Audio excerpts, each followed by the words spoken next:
మార్గం, నువ్వు చేసేది ఏదైనా నువ్వు గోరంత చేస్తే లెక్క రాసుకొని కొండంత నీకు సిద్ధం చేస్తాడు నా దేవుడు. కొండంత. ఎప్పుడయ్యా అనవాకు, అన్నావంటే తేడా పడతావు, దొరికిపోతావు. అన్నావంటే దొరికిపోతావు. దొరుకుతావని వెతుకుతున్నాడు నిన్ను.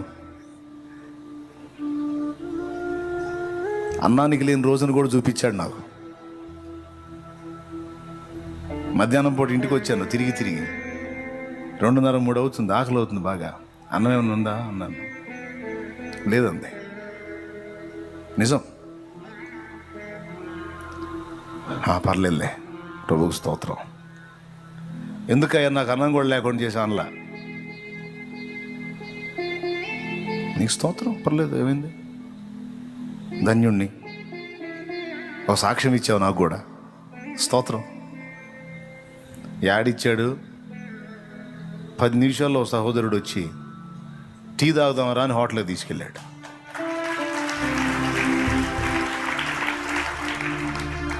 మామూలుగా అయితే అన్నమను పచ్చడి వేసుకొని తినేవాడినేమో, ఇంక అంతకుమించి పలావాలు చేసుకొని తింటానికి పైసలు లేవులే. 3 హోటల్కి తీసుకెళ్ళి టీ తాగుదాం రా అన్న అని తీసుకెళ్ళి టీ చెప్పట్లా. నా దగ్గర డబ్బులు లేవుగా, డబ్బులు లేకుండా మనం పోవటం ఏం బాగుంటుంది, నువ్వు వెళ్ళి తాగిరాలే తమ్ముడు అంటున్నాను. అన్న నేను నీ కోసం వస్తే నువ్వు రావేందన్న. అసలుకి నూతన విశ్వాసి ఆడ ఫీల్ అవుతాడని బాధ. సరేలే నాయన పా, టీయేగా, ఏమైంది, ఎవరిస్తే ఏం లేదు, టీయేగా అనుకున్నా. డబ్బులు లేకపోతే నేను బాగుంది, నా భయం.